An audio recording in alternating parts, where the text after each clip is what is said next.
असा दिवस मला असा आलेला आहे की मला जे 30 दिवस ऐकायला लागतं त्यापैकी आज हा 31वा दिवस आलाय चुकून. जिथं श्रुती काय करणार आहे माहिती का? आज काय करणार आहे आज श्रुती? तिची दाढ काढली जाणार आहे आज. तर त्यासाठी तिला ॲनेस्थेशिया देणार आहे, तिला सगळं असं ओढून काढणार येतात.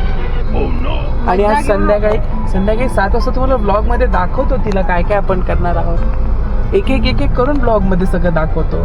श्रुतीचं 2 दिवसापासून असं दात किडला होता असं तिचं म्हणणं होतं, कारण ती अशी टूथपिक घालते सगळे दातात. मग किडलाय असं तिचं म्हणणं होतं. मग आम्ही तिला डॉक्टरकडे नेलं.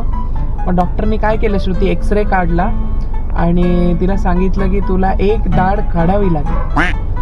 तर आता ती बिचारी फुल ट्रॉमामध्ये की ती एक दाढ कशी काढू.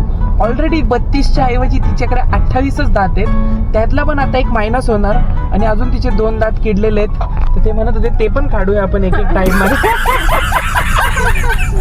रडू नको रे, रडू नको, जाऊ दे चल. तर ह्या ब्लॉग मध्ये तुम्हाला त्या गोष्टीचा आम्ही अपडेट देणार आहे, मी स्पेशली मी. तर आता आम्हाला 7 वाजता बोलवलंय डॉक्टरांनी, जिथं श्रुतीचा दात काढायची प्रोसेस चालू होणार आहे.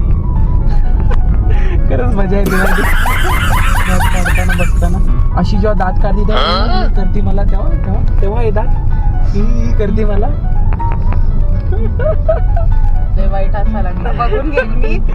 तुझा पण एखाद दिवशी दात किडला ना तेव्हा मी पण अशाच ब्लॉग मी असं काही खातच नाही बाहेरचं. अरे तुझ्यामुळेच मला सगळं बाहेरचं खायची सवय लागली. 3 वर्ष काय काय बाहेर खाल्लं, त्याच्यामुळे मला कीड लागली एवढी. तर तुम्हाला अपडेटेड ठेवतो 7 वाजेपर्यंत. चला. हे प्रभू हे हरिनाम कृष्ण जगन्नाथ प्रेमानंद.